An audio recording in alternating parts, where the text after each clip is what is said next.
Hello everyone, welcome back to my channel. आज मैं आपके लिए यूपी डीएलएड फर्स्ट सेमेस्टर की क्लास स्टार्ट कर रही हूं।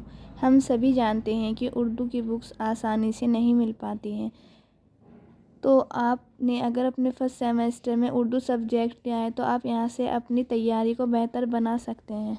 क्वेश्चन है उर्दू पढ़ाने के मकासद, एम ऑफ उर्दू टीचिंग। इसमें दो मकासद हैं, अफादी और तहजीबी। अफादी में बोलना सिखाना, पढ़ना सिखाना, समझना सिखाना और लिखना सिखाना, और तहजीबी मकासद में है ज़ौक़ सलीम की तरबियत, अखलाक की तरबियत, फ़ैसला और तख़ील का मशक़।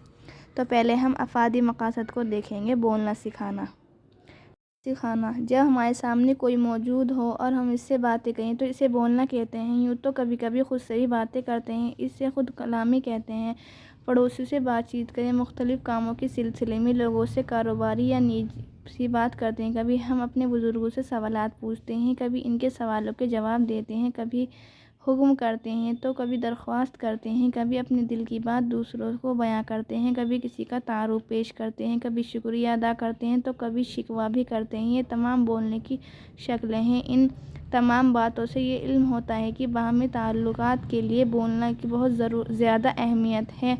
सही ढंग से इजहार ख़याल के लिए बोलने की सलाहियत का तरक्की पाना बहुत ज़रूरी है। यहाँ सुनने में ये अजीब बात लगती है कि जिन बच्चों की मादरी ज़बान उर्दू हो इनको उर्दू बोलना सिखाया जाए। हालांकि बोलता हुआ बच्चा सब स्कूल में कदम रखता है तो एक नई दुनिया में कदम रखता है। इस बच्चे को एक माहौल, एक नई फ़िज़ा और नए लोग से साबका पड़ता है,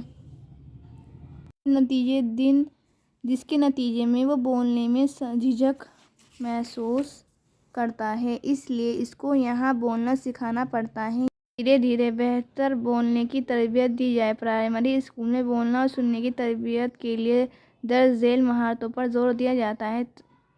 तकरीरी आवाज़ों पर कुदरत हासिल कराना, अल्फाज की सही अदायगी की सलाहियत पैदा करना, सही तलफ़्फ़ुज़ के साथ बोलने की मशक़ कराना, आहंग और लहजे पर कुदरत हासिल कराना, फितरी अंदाज में बोलने की आदत डालना। नंबर 2, पढ़ना सिखाना। स्कूल की इब्तदाई मंजिल में पढ़ना सिखाने का मकसद ये है कि तलबा में एराब तलफ़्फ़ुज़ के एतबार से इबारत को सही पढ़ना सिखाया जाए। पढ़ाई आम तौर पर दो किस्म की होती है, खामोश मुताला या खामोश ख़्वानी, और बुलंद आवाज़ के साथ या बुलंद ख़्वानी। नंबर 3, समझना सिखाना। सेहत के साथ बोलने का दारोमदार सेहत के साथ सुनने पर है। सुनने के मायने सिर्फ कानों तक छोड़ देना नहीं, बल्कि सुनने के मायने सही अल्फाज को सुनना। वीडियो पसंद आई हो तो प्लीज़ इसको लाइक करें और वीडियो को लास्ट तक देखें, और मेरे चैनल स्टडी विद सैयदा को सब्सक्राइब करें। जल्द ही नेक्स्ट वीडियो में मुलाकात होगी। अल्लाह हाफिज़।